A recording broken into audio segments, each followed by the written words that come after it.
No human history book mentions the day the galaxy quietly decided we were irrelevant. There was no declaration, no war, no formal judgment.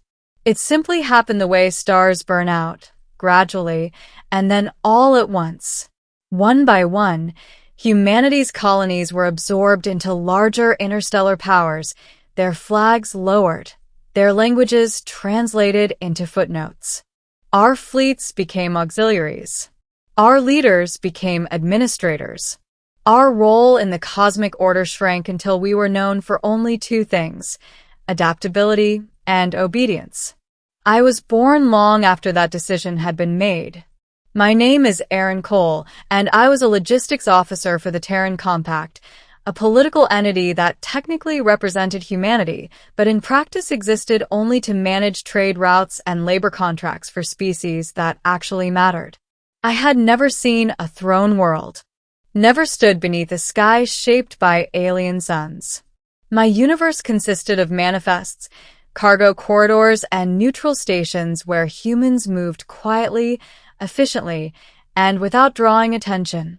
That anonymity saved my life. It was on Station Halcyon, a diplomatic crossroads orbiting the pale blue star Viral, that I first encountered her, not as an Empress, but as a rumor. The station had been locked down without explanation. Trade lanes frozen. Docking bays sealed. Security drones replaced by something far more unsettling: Aurelian sentinels. Tall, radiant constructs of living crystal and light, their presence meant only one thing: the sovereign had arrived. Every species in the galaxy knew her name.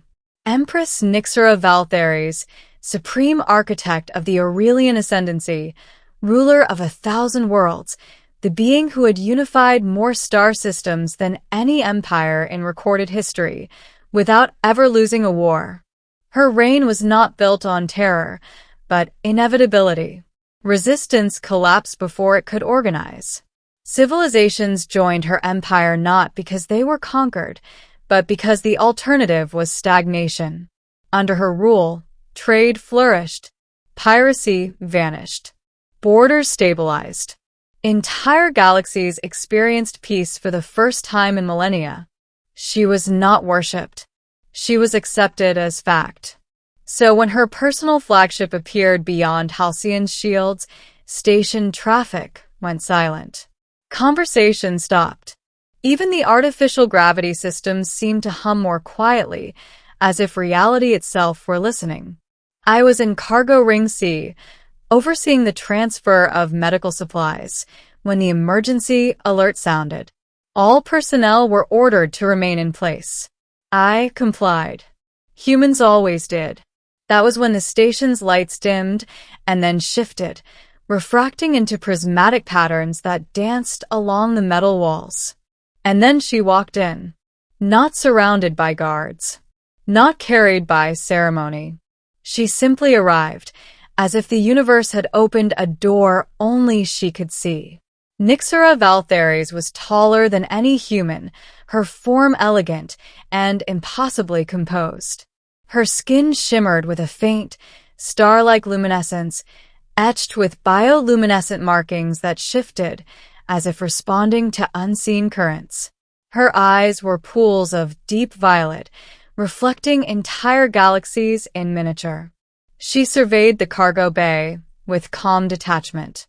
Then her gaze landed on me. And stopped. I felt it immediately. A pressure behind my eyes, a strange resonance in my chest, as though some dormant part of me had been struck like a tuning fork.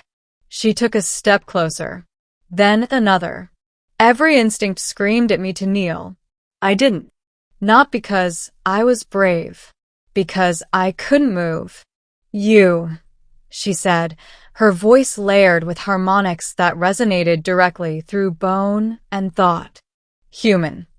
My throat went dry. Why, yes, your sovereignty? Her eyes narrowed, not in anger, but in focus. Why do you exist the way you do? The question stunned me. I don't understand. A flicker of something crossed her face.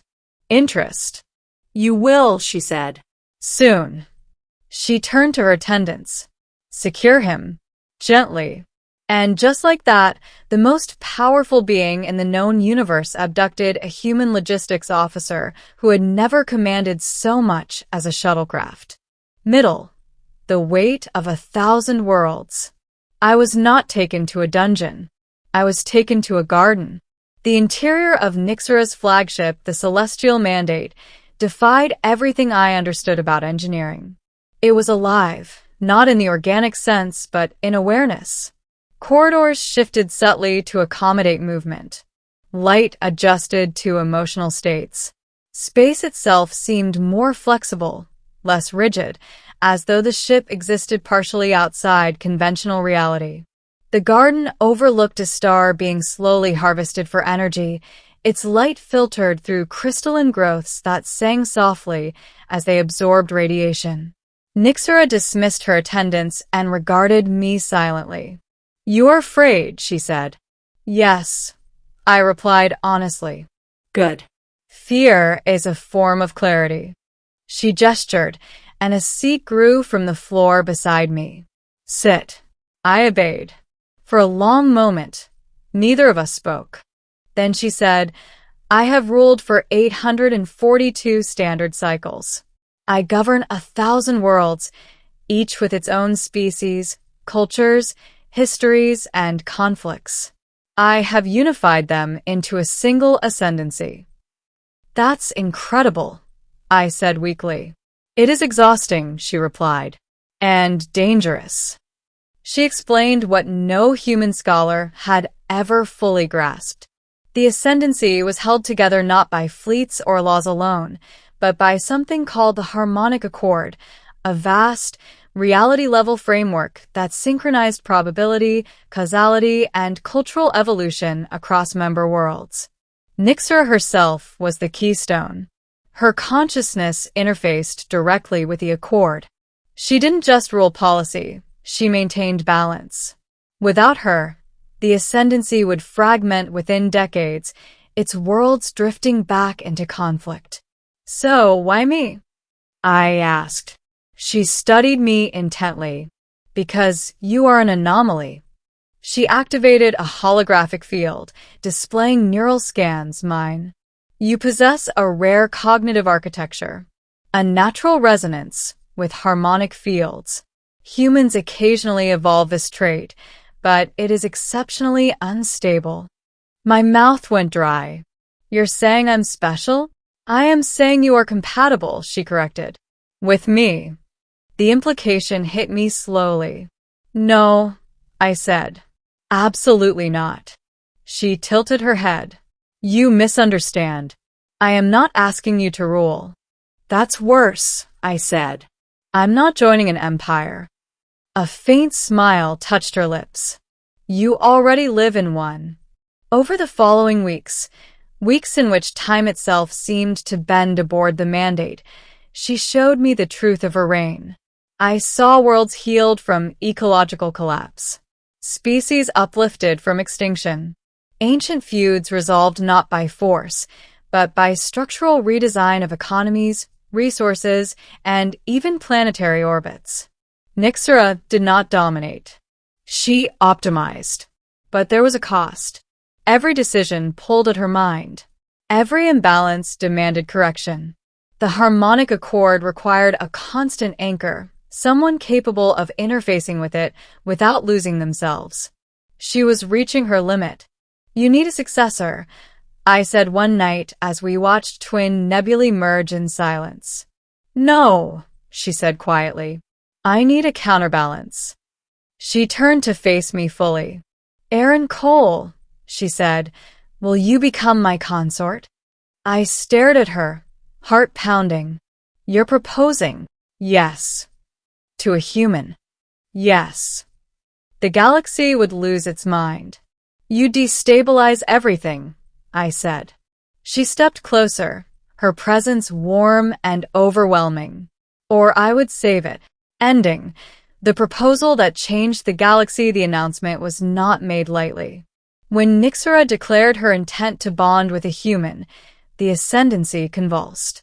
Councils erupted into debate. Species that had once warred for millennia found common ground in disbelief. A human had never held such proximity to power. Protests broke out.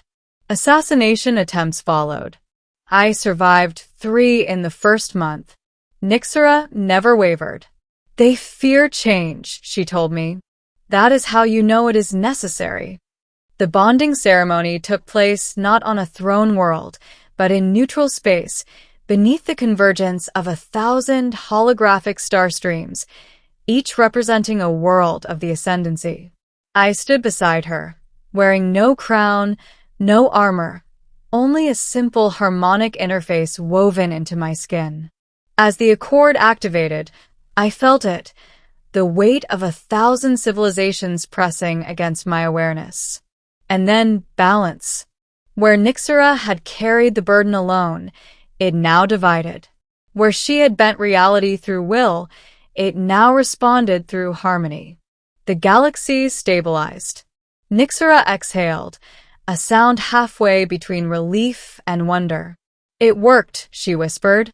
She turned to me, eyes shining. You have no idea what you've done. I smiled faintly. Married an Empress?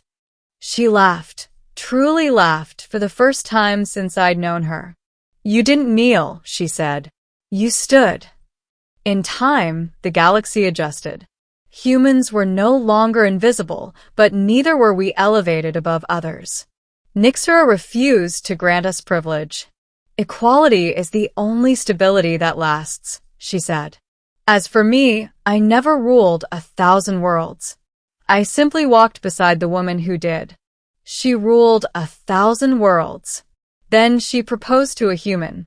And together, we proved that the future of the galaxy did not belong to the strongest, but to those willing to share the weight of the stars.